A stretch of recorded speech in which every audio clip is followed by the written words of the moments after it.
असल में motivational speaker भी खैर बात तो दीन की ही करते हैं, कुरान और सुन्नत को कोट भी करते हैं। ये एक अलग बात है कि उनके चेहरे पर वो चीज़ नुमायाँ नहीं होती बाज़ के, जैसे आप उलमा के चेहरों पर सुन्नत को सजा हुआ देखते हैं और इस तरह देखते हैं, वो नहीं होती। असल बात यह है कि हम लोगों ने रसूल अकरम सल्लल्लाहु अलैहि वसल्लम का जो इस्लाह का तरीक़ा कार था, हम उसको छोड़ बैठे हैं। हम फतवेबाजी तो करते हैं, जहन साजी नहीं करते। मोटिवेशनल स्पीकर जहन साजी का काम कर रहे हैं, कुछ उसमें गलत रास्ते पर ला रहे हैं, कुछ उसमें सही रास्ते पर ला रहे हैं। असल काम ही मुआशरे की इसके सुधार के लिए जहन साजी है, फतवेबाजी नहीं। रसूल अकरम सल्लल्लाहु अलैहि वसल्लम मस्जिद नबवी में तशरीफ़ फरमाया, मस्जिद साहबा किराम से भरी पड़ी, बुखारी और मुस्लिम की रिवायत है। एक नौ मुस्लिम उस मजमे के अंदर बैठा है और वो खड़ा हो गया। उसने कहा, या रसूलुल्लाह सल्लल्लाहु अलैहि वसल्लम, मुझे आपकी हर बात पसंद है और मैं हर बात मानूंगा, लेकिन आप मुझे सिर्फ एक गुनाह की इजाज़त दे दें, एक गुनाह की मुझे इजाज़त दे दें, बाकी हर गुनाह मुझ पर आराम और आपका हर अमर मेरे लिए लाज़िम। अच्छा। सहाबा किराम, वो चूँकि खड़ा था, अब उसके कमीज़ का दामन जो नीचे लटका है, सहाबा गुस्से से उसके कमीज़ को पकड़ के नीचे की तरफ खींच के, यानी गोया बिठाने की कोशिश कर रहे हैं। बाज़ दफ़ा जैसे कोई डॉक्टर ऐसे पेशेंट को देखता है जो लाइन में नहीं है लेकिन इमरजेंसी है, डॉक्टर अपनी सीट छोड़कर भी उसके पास चला जाता है या लोगों से कहता है, यार इसे आने दो मेरे पास। नबी मुकर्रम ने बिल्कुल उसकी जो हालत थी उसको देखकर आप समझ गए कि ये सीरियस बीमारी में मुब्तला है, ये लाइन लगने के काबिल नहीं है। आपने फरमाया इसे आने दो।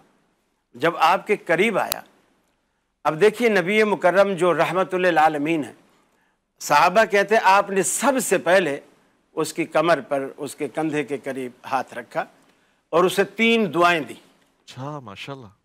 और 3 दुआओं से पहले उससे सवाल किया। सवाल ये किया कि तू मुझसे क्या इजाज़त मांगता है, किस गुनाह की इजाज़त। उसने कहा, या रसूलल्लाह, मुझे जिना की लत पड़ी हुई है, मैं इसे नहीं छोड़ सकता। ये इजाज़त मांग रहा है भरे मजमे में, मस्जिद नबी में, रसूलुल्लाह के सामने। अल्लाह। अब अगर हमारी मस्जिद होती, यकीन मानिए हम उसका तिया पांचा कर देते, बाहर उसकी बोटियां ही पड़ी होती कि तुझे ये मस्जिद में सवाल ये याद आए।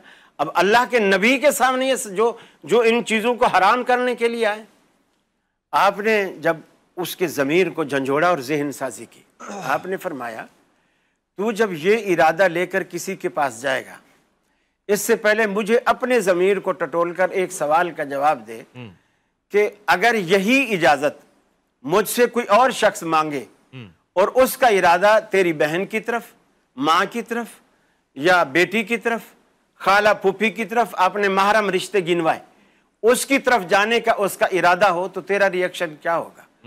उसने कहा, यार रसूलल्लाह, मैं तो ऐसा कर दूंगा। गोया उसने अपनी गैरत दिखाई। आपने फरमाया, जब तू मुझसे इजाजत लेकर जाएगा, जिसके पास भी जाएगा वो भी किसी की बेटी होगी, किसी की माँ होगी, किसी की बहन होगी, किसी की खाला और फूफी होगी। तेरी तो तेरे रिश्ते आसमान से उतरे, बाकियों के रिश्ते की कोई हैसियत ही नहीं है। ये बात उसके दिल पे ऐसी लगी, आपने एक मुनासिब मौका देख करके, अब तीर निशाने पे लग गया। अब दूसरा काम आपने दुआ से किया, जो हम मौलवी लोग, सच्ची बात है, दुआएं लोगों को कम ही देते हैं। आपने पीठ पर हाथ फेरते हुए, जिस तरह एक मुशफिक बाप बिगड़ी हुई औलाद को समझाता है, उस तरह हाथ फेरते हुए फरमाया, 3 दुआएं दी। अल्लाहुम्मा मगफिर ज़ंबहु, अल्लाह इसके गुनाह को बख्श दे। तहिर क़ल्बहु, इसका जो दिल गुनाहों की आलाइश में भर चुका है उसको पाक साफ कर दे। अहसन फरजहु, इसकी इज्जत और आबरू की, असमत की तू हिफाजत फरमा। सहाबा कहते हैं, ये 3 दुआएं सुनने के बाद, उसके बाद कभी राह चलते हुए ऊपर सर उठा के चलना तो दूर की बात है, हमने जमीन पे चलते हुए भी कभी उसको जमीन से नजरें इधर उधर हटाते हुए कभी नहीं देखा। अल्लाहु अकबर। ये नबी करीम की जहन साजी और दुआ। आज भी उलमा अपने मुरीदीन को, अपने मोताकिदीन को, अपने चाहने वालों को अगर इन्हीं 2 बातों से समझाएं तो मुआशरा एकदम उसी तरह हो सकता है इंशाअल्लाह, जिस तरह नबी मुकर्रम अपने पीछे मुआशरा छोड़ कर गए। बहुत प्यारी बात होगी।